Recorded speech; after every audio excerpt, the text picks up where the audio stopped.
I don't normally talk about gear and specs, and I will start this video off by saying that MelGeek did send me this keyboard, but in saying that though, over the last several years I have been geeking out about low profile mechanical keyboards to replace a high profile mechanical keyboard I bought way back during COVID from Iconix. So thank you to MelGeek for sending me this. It has made that conversation with my husband so much easier. This keyboard has quietly become part of my everyday workflow, initially at home.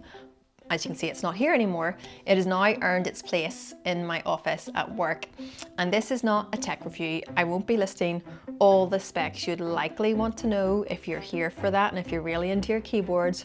There's other videos that do that. Instead, I will show you how tools that feel right can support how we work and why that matters, and share just a handful of specs that matter to me.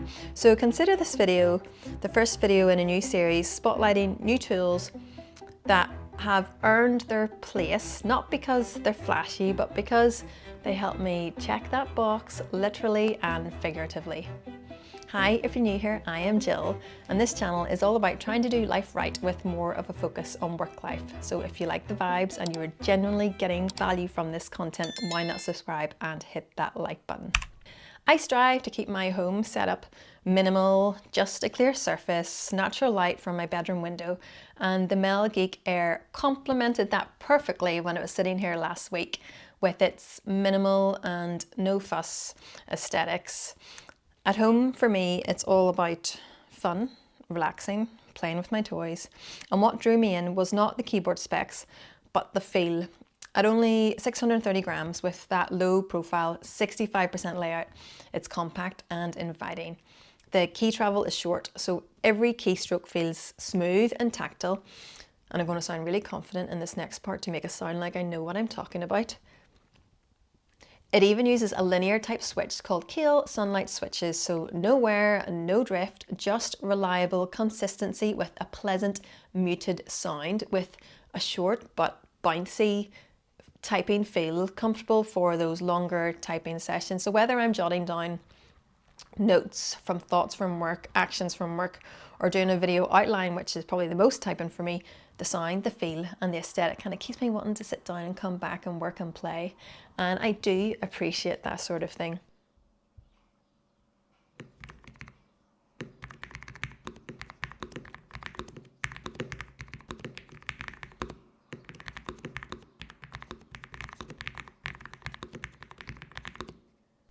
At home, I use this keyboard with my Mac Mini M4, an intentional choice of mine to complement the quiet, small space in the corner of my bedroom.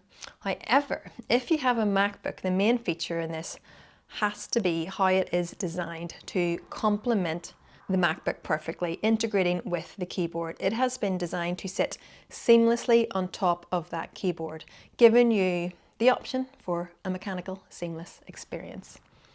In the office, it's about productivity for me, about being present, little distraction, getting into that flow state.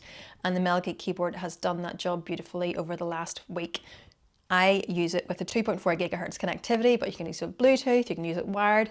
And I like the Lego type look. I think it looks quite cool. And yes, you can use it both with Windows and Mac. I use it with a company supplied Windows laptop. The response is great. I don't notice any latency in my day-to-day use of it. There are two adjustable feet that give a gentle tilt with more comfort for me, but having it either way works, as it's the low profile I like compared to what I have used in the past. I wasn't sure how it was going to sound in my space at work, but I can say after using it for a week, it is that perfect sweet spot of subtleness and the satisfaction of using a mechanical keyboard. Even though it looks great in my workspace at home, I am in the office 5 days a week and I want to keep it where I will get the most use out of it. However, its weight and size would make it easy to carry between the two spaces. I don't do that, as you might guess if you're a follower of this channel. I try to carry as little as possible between home and work. As I am trying to walk or cycle more, I like a light bag. You've heard me say it before in some form, it's never about the tools, it's about building the systems that help me stay calm, clear and intentional. And this low profile, minimalist design keeps my desktop clean and intentional.